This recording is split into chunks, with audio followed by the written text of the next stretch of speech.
outscores Laurie Hernandez, Simone Biles to become Olympic beam queen.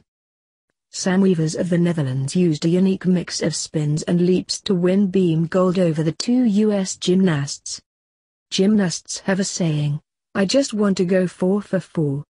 It means getting through all 4 events in an all-around competition without any major mistakes, and gymnasts claim it's more important to them than the scores or rankings.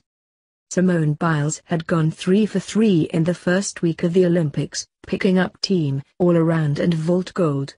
But her hopes of adding a 4th gold on the balance beam ended when Biles got off balance on a front flip and had to grab the beam to hold on.